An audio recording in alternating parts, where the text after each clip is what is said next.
Hello, this is Simply Adventuring, and we're coming to you from Lansford, PA. And as you can see behind me, we're back at the number 9 coal mine here in Lansford, PA.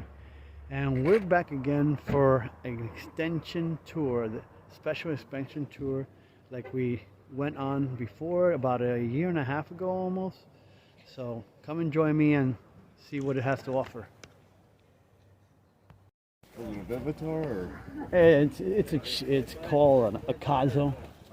Yeah. Walmart was selling Vivitars for $25. Yeah, I had a Vivitar too a while back. But that's what I had. Yeah. There's something went wrong, it won't turn on. Yeah.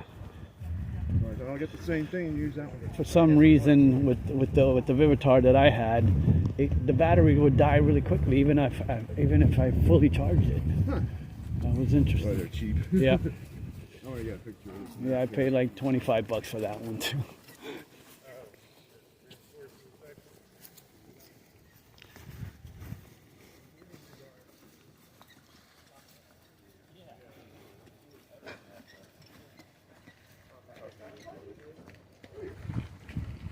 Nope.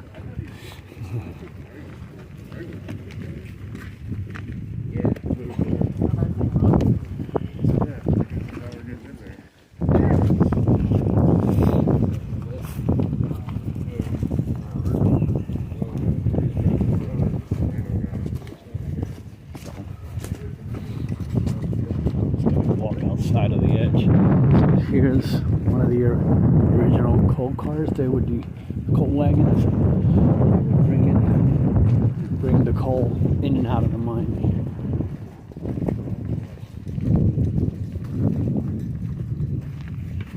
I guess we have to start putting our headlamps on before we enter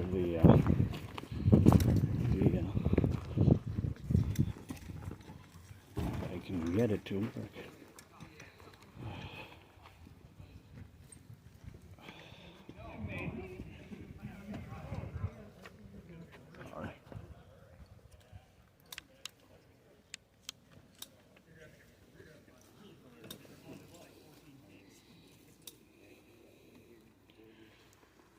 So Zach is going to tell us a little bit about the mine here.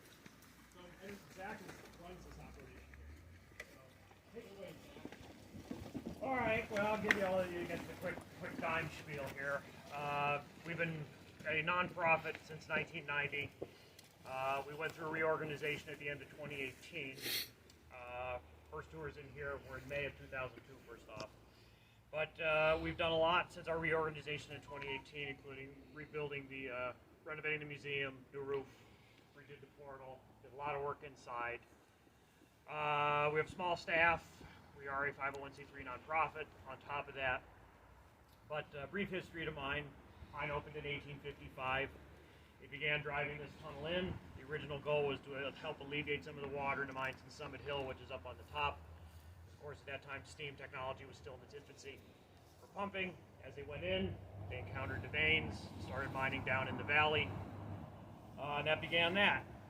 1931, they started doing upgrading in the mine to just prolong its life, its useful life, because timber at that point in the main haulage way was too expensive to constantly maintain as they went through, so steel and concrete were put in all the way through. Shaft here was sunk in 1900. Down to access 3 other levels below this first level. Mine's about 5 square miles if you could lay all 4 levels out next to each other. Levels 3 and 4 are flooded, 1 and 2 are still dry. Water level right now is about 25 feet below the second level. That's where it's been since the 1960s when they stopped pumping. Our mine closed in 1972, and its 117-year run makes it the longest continuously operated deep anthracite coal mine in the world, as recognized by United Mine Workers. So that's kind of the dime tour here. At least for that. So why don't we take it inside? We can go inside. Why don't we go inside? Yep. So you guys that got the loader helmets, on the top of them, you get the instructions on them. There's a button on top. You push it twice. First is low, second is high. Yep. Yeah.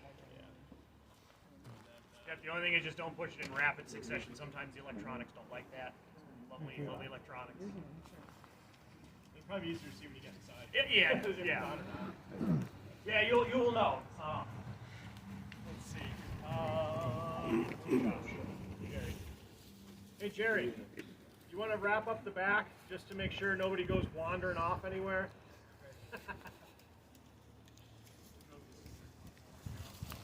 Well,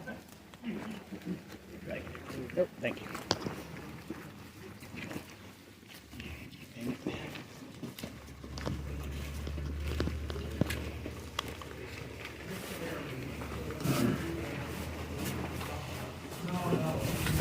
Maybe you gotta walk off on the side here.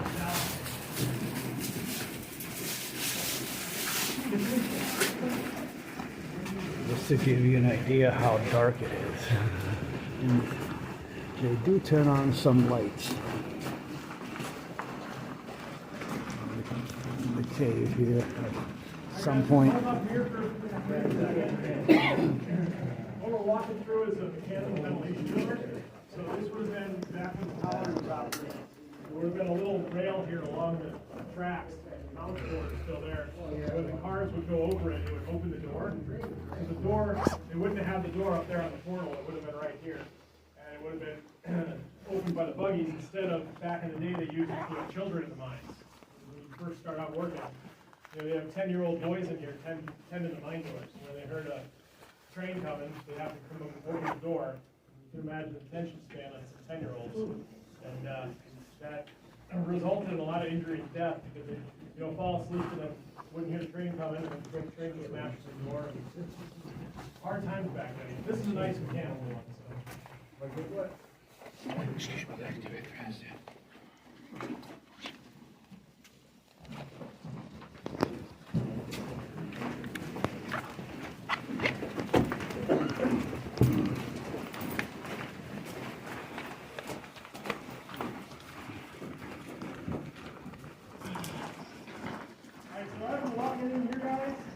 Ditch is over here on the left, and even though Zach did a pretty good job of cleaning it out, it is about a foot deeper than it is in the ditch. It's mud. So basically stay from the rail over to the right side as we're going in.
The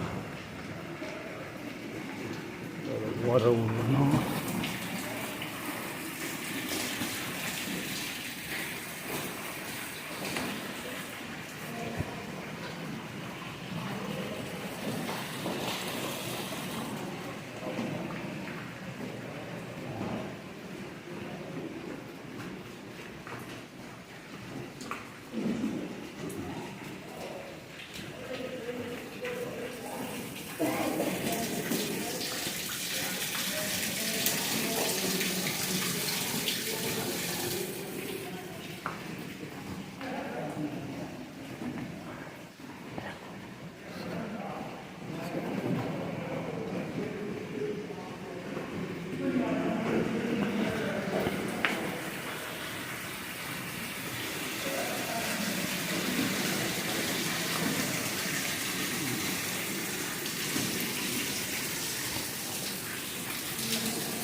up ahead is one of the normal mine tour cars that they use.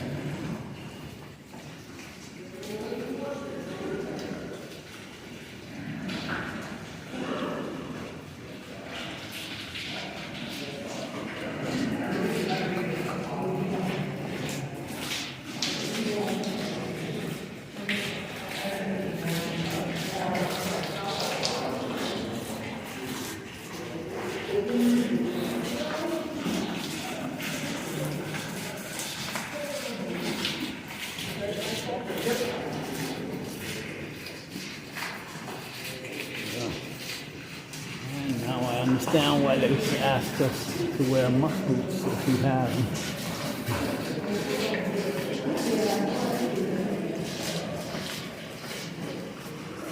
It's really, really muddy out here today, so I highly recommend. But on the normal tour, you just go right into the cart.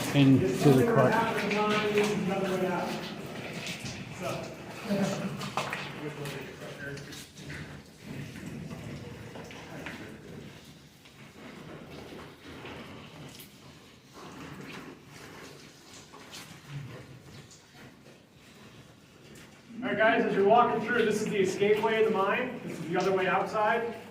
So let's say if anyone wants to crawl up here a little later, you can crawl up and nose around. So this goes up, Zach, how far? Oh, like 150 feet, somewhere around there. 150 feet, then turns vertical and goes about 50 feet outside straight up on the ladder. So if anybody wants to climb this, you can go that. Just don't go up the vertical part of the ladder and then come back down. We'll talk about that after we do the normal tour, see if people want to do it.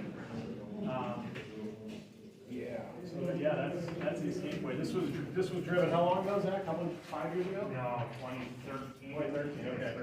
So the original escape way for the mine was back farther. We're gonna walk past that, but that actually collapsed up at the surface. And they can just drive another one here. So we'll show you how to get back a little bit farther.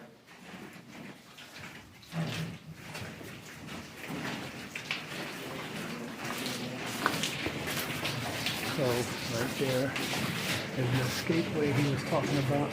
It now goes 150 feet up.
I know, oh yeah, that's a good shot. Yeah, get the video of them guys. You're leaving rider now. Yeah. Oh yeah, you're leaving rider.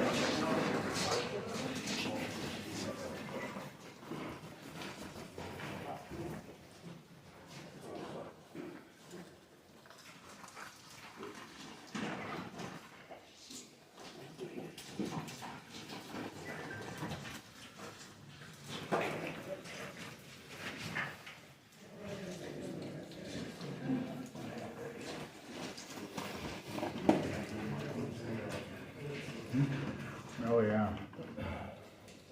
Yeah.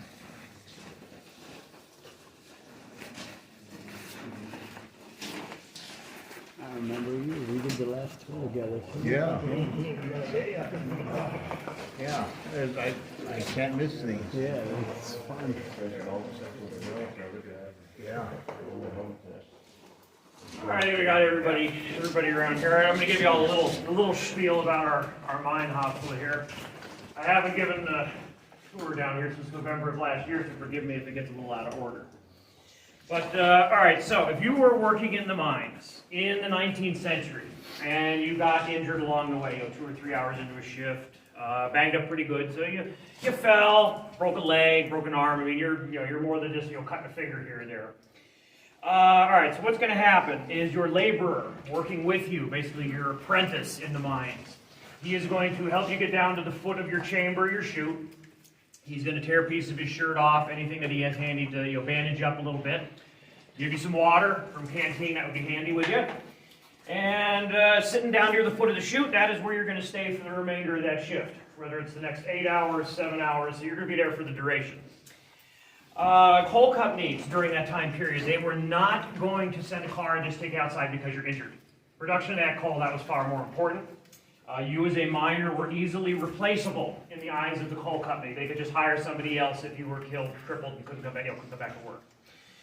So we're going to move forward a little bit. So that was, say, 1870s, 1880s we were talking about. Now we're going to come up to 1890. January that year is when they founded the United Mine Workers of America. Throughout the 1890s, there were a lot of sit-downs, strikes, violent decade, the 1890s. But during this time, the United Mine Workers, they were fighting for 3 major things in the region. They wanted better working conditions for the men, they wanted better wages, and a standardized working day, because at that time they could range anywhere from 10 to over 12 hours on a shift. There was no standardization of it. Also, wages were all over the board. They could vary based on what vein you were working in, what level, your ethnicity, depending on how much paymaster liked you. It could vary radically. But regardless, so under the some of the changes that occurred towards the end of the 1890s, around 1900, you really started to see buildings like mine hospitals being constructed underground. A hospital is the word we all think of today. Nice, clean white room with a doctor in it. A mine hospital, this is first aid station. This is just a very nice looking first aid station. This building was built around 1930. It replaced a mine hospital that was in the same location that was built back in the early 19-teens. Some of the shell of it is still around the backside of this building. But inside of here, this one was, again, a little more upscale than some other mine hospitals. Electric lighting, steam heat. There was running water in here off of the discharge line from the steam lines. It was warm running water, but at least running water. 2 cots, they could lay you out if you're severely injured. Wide variety of medical supplies were in here. No attendant, though. It was simply up to mine or mine foreman, whoever's around. They're going to use the supplies in here just to get you stable enough until they can get a car in here and get you out. But again, you started to see mine hospitals turn of the 20th century. In today's modern underground anthracite mines, these are small independent operations. There's really no need for this when you have 6 to 8 guys working underground. So you're going to have the suitcase first aid kit with you. That is going to be there. You're going to have basic first aid training as a miner. Mine foremen have a little bit more advanced first aid training. If, God forbid, you have a catastrophe in a mine, all right, like so somebody is trapped, you got a squeeze, a fall, somebody is severely injured or an explosion. You as a miner, unless you can immediately get to somebody without endangering yourself or somebody around you, you are going to get just yourself out. You look out for number 1 is the rule. So you're going to get yourself out. As soon as you're out, you're going to make 3 phone calls that no mine superintendent ever wants to make. You're going to call MSHA within 15 minutes of an accident. Have to. That's by law. You're going to call DEP, Bureau of Deep Mine Safety, Mine Rescue, and State Police. Those are the calls you have to make, and it is up to the mine rescue teams, 3 of them in the state, to actually come and assess the situation, go in and extricate you. So it's a little different now than this, but this was the beginnings of really first aid around the mines. Questions here at this point? All right. You did good, Zach. That's that whole spiel. The first aid in the mines. Things are a lot better now than, of course, 130 some years ago now. How's it look inside? Go right ahead. It was originally plastered. It was quite nice, but sitting in water for 20 years when this mine was abandoned, the inside has seen better days. But it It was quite a bit nicer If when you it was, haven't seen it yet, I operating. have other videos on this mine already, so you can check out my other video on the last mine tour that we do, or what it looks like inside there. But just in case, really quick, yeah. But just to give you a quick look at the inside of what it looks like. So, give you an idea. Normally they'd have this lit up. There's the gurney there.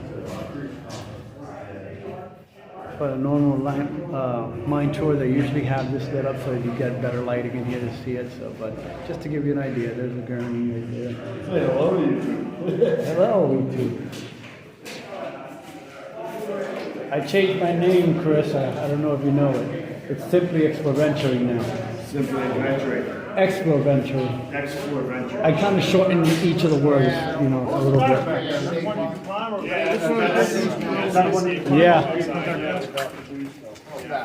And I didn't miss anything. No, you didn't miss anything. All right, just a word of advice though to anybody that is going to be going on the long way around the corner.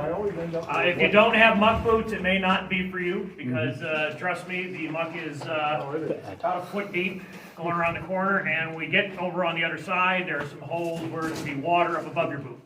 So just be aware if you don't have muck boots going around the corner all the way, may not be advisable.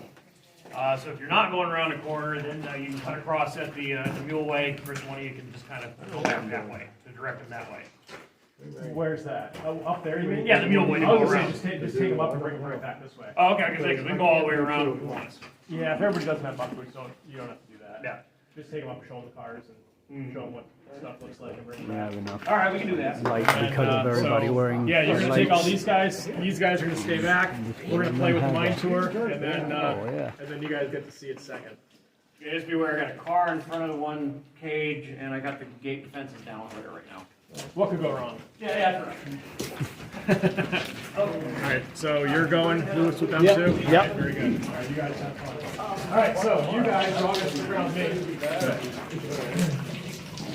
All right, out of this group, how many people have not been here before? So I'm going up with the first group up here. I do have my muck boots on, as you can see.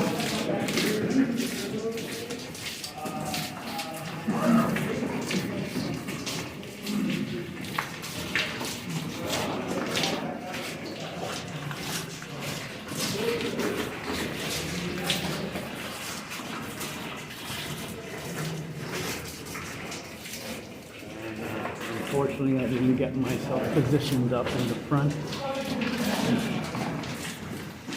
like I should have, so you can see better. Hopefully, maybe on the return trip, you'll see everything better as I get further up. So Zach is up ahead, leading this group. All right, today's drill coming on up. This is the mule way here that goes back across to another tunnel and then down to our second level. Now, ahead of us here, you can start to see we have two little flat cars sitting right now. That was where 105 tons of coal was taken out last year to open that back up and restore that tunnel. We just finished timber work in that area yesterday. So this would have looked quite a bit different even for those of you who were around last year. You know, that was just a giant mound of stuff.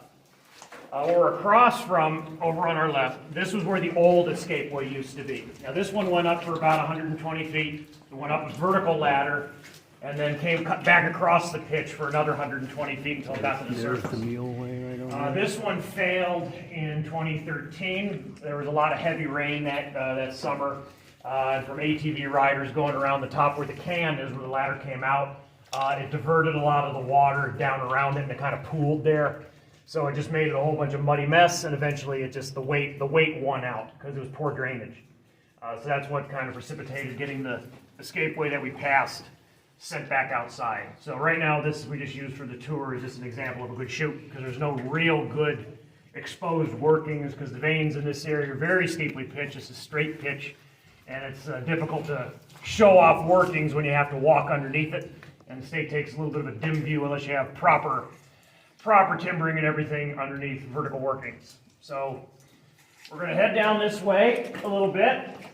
We're going to go all the way down to where the southern Primrose gangway is. That's as far as we went. So you're going to be able to see 5 mine cars that are sitting on the track still from 1972. They were left here when the mine closed. Those will probably be out of here in the next probably 2 months. So we'll take a look down there, see where we've gone, and see where we are that way.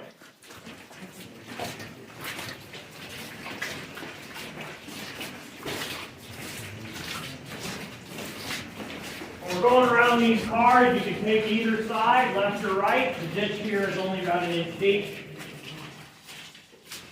But as you come through again, you're walking through an area where 105 tons were. This is a fault in the Primrose Vein.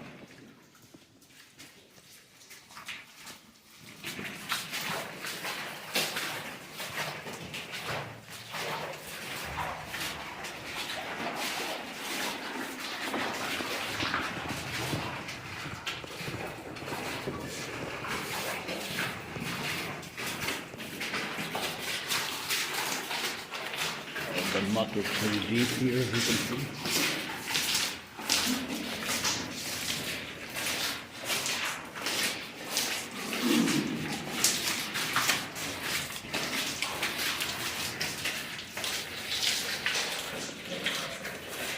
I'll get you all up here.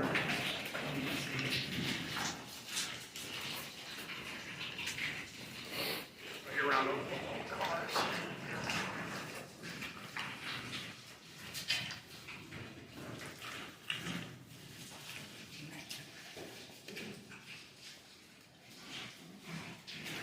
All right, so as you're all coming on up, to kind of give you a better idea of some of the folding that occurs in some of the veins down here. This is an area of the Orchard Vein.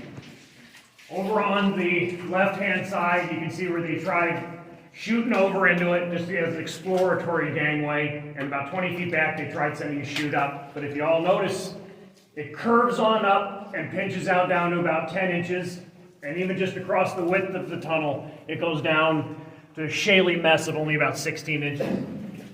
This same vein, 100 feet below us, is about 12 feet thick.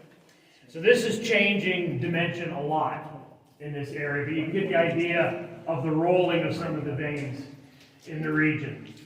The rock you see on the bottom end of the vein there is called a whaleback. You can see how it curves back around as it pinches. This is just an area of extreme pressure folding in a fault. One of the interesting things you come across underground in our area, unlike in bituminous where your veins are relatively uniform, flat, and anywhere from, a handful of inches thick up to about 6 feet, 72 inches. Here our veins, of course, they range anywhere from the same couple inches, but you have areas of Mammoth where it's 88 feet and above thick. It can change distance in a matter of feet on you, or it can pinch out and curl back around altogether. So there's a lot of geologic activity happening in our area, again, adding to the headache of working in the hard coal region. Okay, we're going to head on down to the end where we stop cleaning out, and then we'll sit around.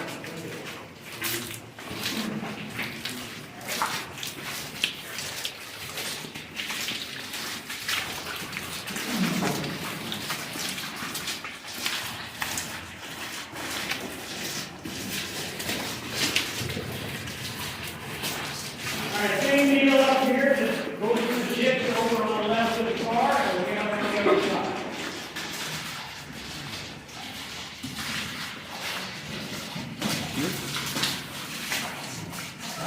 So you can still find anywhere here a little bit bigger there. The mine car right here.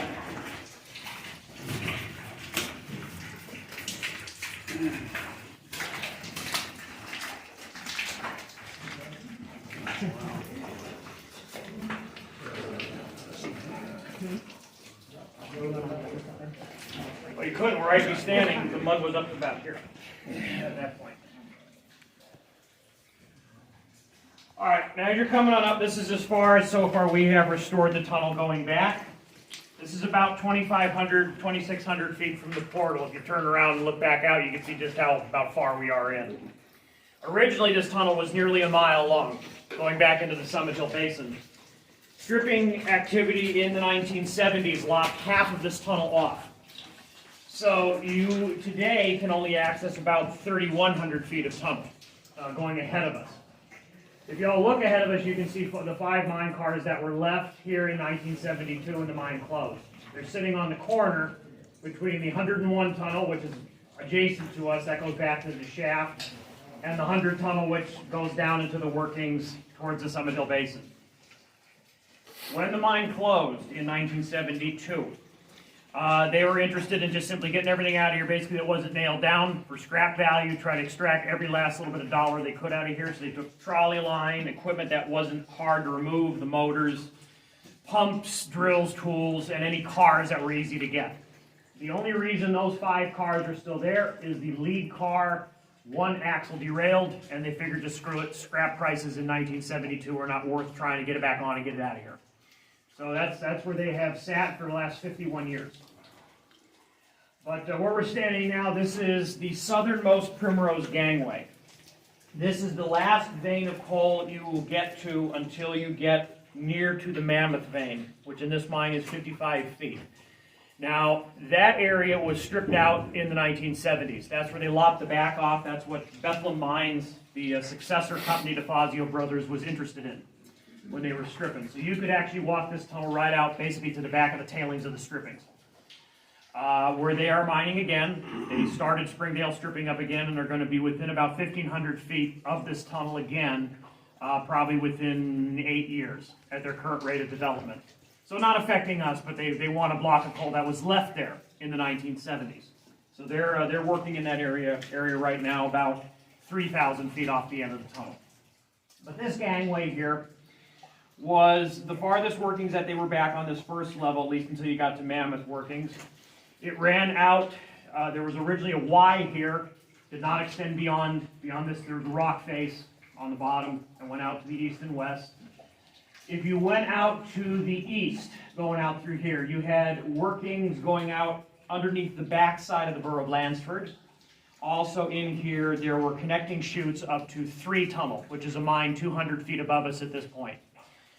Some of that access is kind of still in there. They did not rob around this, obviously, because they did not want to destabilize this area of tunnel. But if you go out over this pile here that they blocked off, you can only go about 70 feet, and then you're into where it was robbed, and it has caved solid. Same story if you go to the west. This is where it again curved out, went across where the 101 tunnel is, and continued on under the borough of Coaldale. If you could follow that side of the gangway west, the 2 back streets in the borough of Coaldale, High and Lehigh streets, in the 1960s, there were row homes up there. They caved into this mine because of activities that were done here in the late 1950s. So that kind of ended going out to the west when they sent the streets in. Today, if you drive up there, the one street the borough vacated because it's unstable still, and it's just vacant lots, basically like Centralia looks. It's just empty streets in the back because that whole ground was destabilized. But yeah, so our main plan here is we're going to get this material out of here. We're going to pick at it a little bit in the next couple months, but by the end of the year, we're going to have those cars back outside, and we'll be able to go all the way around with a longer tour for special occasions. It won't be the regular tour, because you could never constrain this amount of walking into an hour tour. But this would be a 2-hour kind of special thing we ended up doing. We could not take people back to the shrine, unfortunately. Where the shrine is probably another 400 feet from that corner or so. It was in the original foreman's office for this first level, the Springdale section. Due to the fact that you're more than 70 feet away from this corner, there's no second opening if God forbid something happened. You know it's in rock, so we couldn't regularly take people farther than this corner. But hopefully we'll try to do something either with like a marker light or something so at least you get an idea of where it is with distance. But that's kind of the long and short of it at this point. Do we have any questions from anybody? I know I've been kind of rambling here for a bit.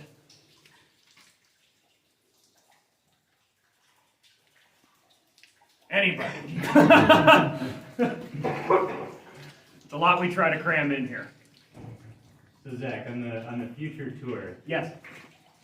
this will actually be able to come around, and the tunnel where you're talking about the corner there, Yeah. that's the same tunnel that you see. That's for the shaft, yep, right? yep. So this was the main tunnel that went straight back. Yes. And this whole curved tunnel, if you will, Yes. that was just for the shaft. Yes. Yeah, this tunnel that we're in right now was driven, began being driven in 1855. By the time they reached into the Summit Hill Basin, that was all the way up into the 1940s. So, I mean, this tunnel was under development for almost 90 years. Now, for the first 45 years of this mine's existence, from 1855 until around 1900, it was only this level. There really wasn't a developed second level. In the 1880s, from the Mammoth, they did sink a slope down and attempted to develop a second level, but they had problems. They had a fire in the 1880s in the slope that damaged it heavily. Ventilation was a problem. So it wasn't until 1900 that they actually sank the shaft down and started to develop the second level, and then later the third and fourth levels came along in the 19-teens, 20s, and right up to about 1930. But where we're standing now is as far back really as they were mining in, I would say, probably the 1890s, right before the shaft's creation, I would say at this point, before they punched on through. 1900 they added the shaft and also the 101 tunnel that goes back around. This side was used as an empty car plane, storing the empties to go to levels 2, 3, and 4. Coming off the other end where we see on the tour, that would just be falls coming off from 2, 3, and 4 to get marshaled to go out. The area where we get our tourists together over by the loading platform in the 101 tunnel, that was a passing branch just so they could assemble the strings of cars from the other levels. But all traffic from level 1 just came out of here and went straight out. Farther up, this is double track. Again, the tunnel's quite wide past that corner, and that's where they marshaled the cars from level 1. Level 1's working. Yeah. All right, well, we can head back down that way, because I don't know if anybody wants to have mud above their boots, but you can actually walk to the corner and around, but right in here you got about 50 feet of mud that's about a foot deep. And then around the corner, the tunnel's dry for a little bit, and then it's water that's about a foot deep. So some of you guys actually can do it if you'd like. If not, those who don't want to do it, you go back to the Mule Way where we started coming down here, and just cut right across, and you'll meet us on the other side. So we'll take a spin through. I would advise not touching any of the timber around here. As you can see, it's deer bears and carriage. I'm going to go up For the moment. and check it out. And I would suggest, if you are going to come back here, walk very briskly and stay over to the right. Stay to the far right along the rib. Yeah, do not go farther off than the rib, and you may want to balance yourself. Yep, definitely. You're not going to want to lose your boot in here. Yeah, no, just go fairly quickly. Once you're at the corner, you're good, but you got to go fairly quickly until you hit the point. Oh, yeah. Let's see what he's talking about. Yeah. Whoa. Yeah, It's mucky. Big, you're really mucky in here. You gotta walk really fast. This is about a foot deep underneath. Okay, when you're at the corner, you're good.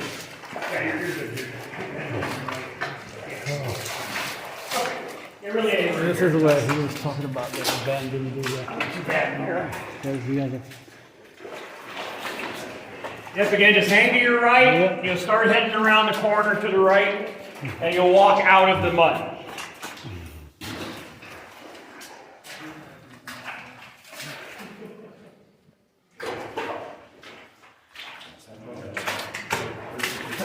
I gotta get a better spot. Yeah. You gotta hang to your right.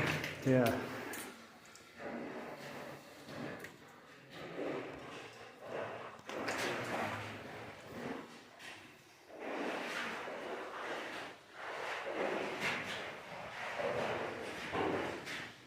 There's the mine carts.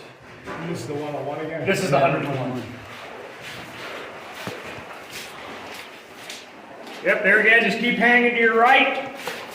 Brisk walk and go right around the corner into the next tunnel, and you'll walk out of the silt. Even though you advise not to listen to him too well. My muck boots sunk into the mud, and while I tried to get my feet out, I fell over with my camera, which was my phone, and the microphone ended up getting mud in it, and it got muffled. So sorry for the audio quality from this point up to a certain point here on the video.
efficient as possible with manual moving of the cars. It eliminated having a mine locomotive keep advancing the trip.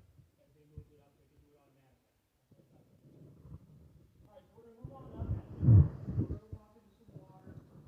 Maybe about 8 inches in the feet. Just be careful as you're going. Don't walk into deep water so you don't get hurt the road bed, but there are a couple deeper spots between the ties. So as you're going, stay in the middle, and again, just kind of walk before you put your foot down. Maybe find one of those holes. They're not real deep, but you'll probably go up over your boot with the water.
Some of the water is here.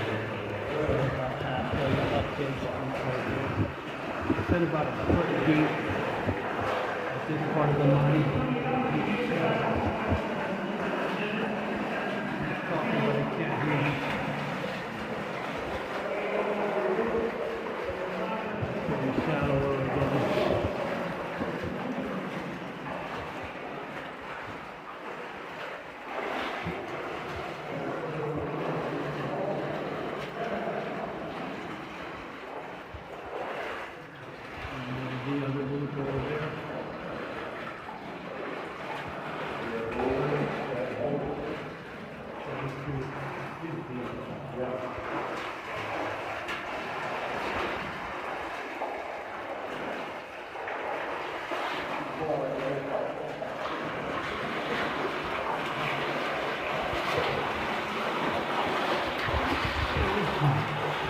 Just up there.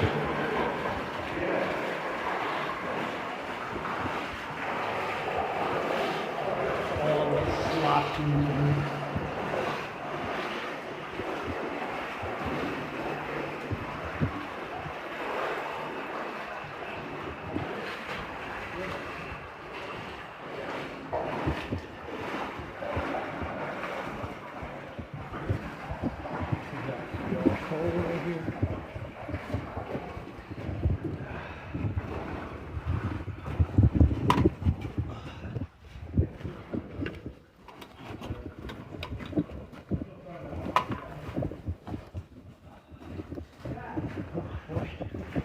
That was fun.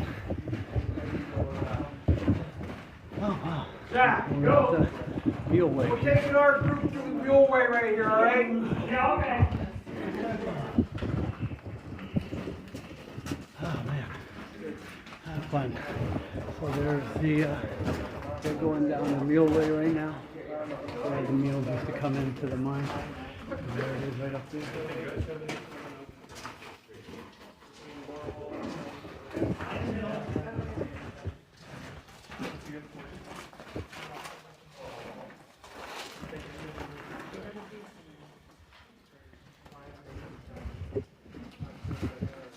That water won't be there for long either.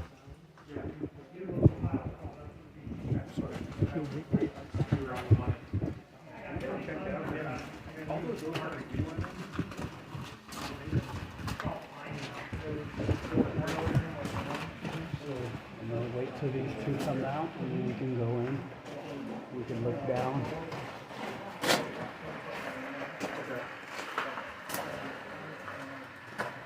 Two people out behind that mist. I haven't seen in my last video. I did visit here once before, so around here you can see it.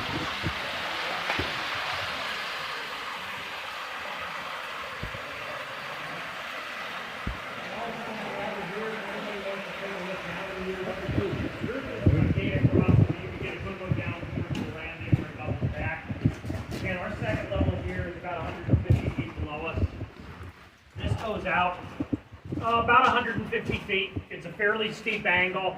There's a landing at the bottom. It doubles back across the pitch going down until it meets the second level directly below us. Oh, Zachary, Yes.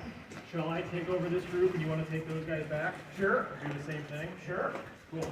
Go grab them. Zach and send Scott Chris back. are gonna switch now. How'd you guys? Where'd you come from? What'd you guys think? That was cool. Yeah? Wow. Mucky, but cool. You've seen something I haven't seen yet. Yeah. All I right. haven't been there back All right, cool. Yes. Yeah? Really? Back there? It can't be too bad. So I didn't realize that Chris hasn't been back there yet. So we were the first group to go back there on that part of the extension. I stepped out of my boot, so. Yes, you're gonna hang out with us. Let's see, how'd we all do? Oh, yeah, you got mud up. Yeah, all right, you guys did good. Anybody go over your boots? Oh, you were close. Right there. Do you remember in Esquimalt how sticky and mucky that was? We told Gary not to stop with his feet together. That's why my hands are Walking through that muddy. muck, and all guy he was walking around the mag light, and I think you told him, yeah, you're like, don't stop with your feet together. He's like, what? Right then, sticks the mag light, goes bang, like, down into the muck, right down on his belly, all just gray and black on his face, and good times. Don't do that. Don't do that. Don't do that. Don't do that. It's not I on. tell you not to stop with your feet together. He said not to stop, but it was hard to get started. Well, that's Not bad advice. But if you are going to stop with your feet like this and keep your weight on. I did that. That's how I walked out of my boot. Did you come out? Come out of your boot? I come out of my boot. Not all the way. I mean, I got it back on. Okay. Well, it's fun when you have the momentum going and you find your boot and you think, oh yeah, his sock goes down in the muck too. That's happened. And try pulling it out. Yeah. Pull the boot out. Yeah. He's telling me, he's right behind, he's like, don't stop, like, dude, it's not my first rodeo. And 3 seconds later, I'm all Cool. All right, so who's not been here before in this group? 2, 3, 4. You guys have all been here before? You guys? Okay, so very good. So this is kind of neat for you guys because we haven't gone this way yet. So we're going to walk backwards up here. Wait, Chris, you do this deal with the mule yet? Did Zach tell you guys about the mule at all? No. All right. Nope. Here we go. Good job, Scott. Yeah. Thanks for being on top. That's why I'm here, Chris. Yes. All right, so when we came into mine, we talked about briefly at the mine door that, well, you know, first, if you were a coal miner and you had your children, the children would start working in the mines too. Generally, the boys would start out working in the breakers. If you had a daughter, they'd probably work in the silk mill. And once you graduated from the coal breakers, a breaker boy, you'd be a door tender, and that's what it's talking about. You'd open and close the doors, ventilation doors for the. They always had ventilation doors in the tunnel, so they'd send all the air up through all the workings, and then they'd have to open and close them as the train came through. So the boys would sit there when they heard the train coming, they'd open the door and then have to close it again.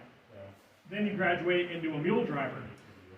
So the boys would have to, you know, walk the mules through the tunnel. And mules, you know, they had a good memory. They'd remember if you took care of them or if you abused them. And to the mines, the mules were more important to them than the miners were, or the mule boys, because they were all replaceable, but the mules weren't. So they made very ornate mule barns, because the mules always just lived in the mine and never came outside. And except for when they got old and retired. Apparently, so up by, I know up by Scranton and Archibald, they had a mule retirement farm. When the mules came out of the mines, they went and lived the rest of their days on the farm. But Redding Anthracite and Lehigh Valley coal company made some pretty ornate mule barns, all concrete, with like scroll work in the concrete, and each mule had like their little concrete stables, and there was molded in the concrete feeding troughs, and an irrigation system where like mine water that was filtered would pour through the some troughs into little watering dishes for them, and then they had troughs on the floor for the mule waste to go back out. So they spent a lot of time and energy on the mules. And you know, most of these, so if you hear all the water running, they're sending the water down the muleway back there. We'll talk about that in a second. Does Zach mention what the muleway was? No. Okay. So these tunnels and your gangways are generally driven on like a 1 to 2 degree pitch so that the water would flow out. It would also help the loaded mine cars roll out of the tunnel. So it's easier for the mules or the mine locomotives to pull empties upgrade and pull loaded downgrade. Chris, I don't know if they mentioned before, but we're 8 feet higher here than when we were when we walked in the portal. That's how much pitch there is going downhill right now. Did not mention that. So there you go, good one, Scott. So that's how all the water's running out. And it also, like I said, helps with the transportation. But with that grade, when you have a loaded mine car, these would hold about 5 tons of coal. If the mine car starts moving and the mules are moving fast enough, the mine car is going to want to try to run the mule over. So the mule boy had what these are called sprags. And you take these sprags, go alongside the mine car, and stick it in the spoke of the wheel. And it would jam up against the frame and lock that wheel up. And that would slow the mine car down. And then as the car came out on level ground again, you'd pull the spoke out. You'd also train the mule boys whenever you're walking between the mule and the rib, because sometimes the mule didn't like you, he would pinch you and crush you against the rib. So you'd always carry your sprag like this, so that way if the mule goes to squeeze you, it would poke him. This is a pretty shoddy excuse on the sprag, but it would poke the mule and then he'd back up and get you away from the rib. So you always carried your sprag across your chest. So that's all Mr. Mule. I was just telling those other guys that we used to carve up some sprags, and we were growing up in early 20s.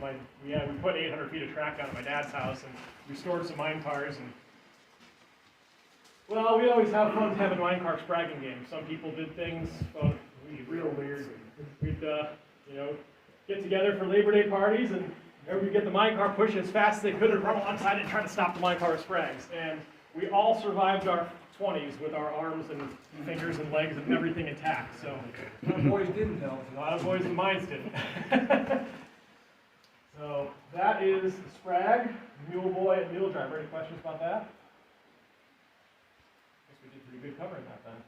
All right, so we're going to kind of go through this tour backwards. So we're coming up to the shaft backwards. You want to talk about the mule? That's what I was going to say about this. Yeah, so the mule wouldn't ride on an elevator shaft. They wouldn't get on it. They were skeeved out by it. So they made what was called a mule way, or a travel way, between the different levels of the mine. So we're on the water level tunnel. They never brought coal out the shaft at the surface. Most coal companies had the shaft come out right next to the breaker, and then it would dump into the conveyor line and go into the breaker and get processed. Here, the head frame of the hoist is up on the side of the mountain. There's a cap on the top of the shaft with a hole in it that the cable goes down. And they brought the cars up from the lower levels just to the water level tunnel where the water ran out, so the water was pumped up to this level, went out the ditch, the cars were brought up to this level and taken out the tunnel across the street to the number 8 breaker, which was when you were coming in from town.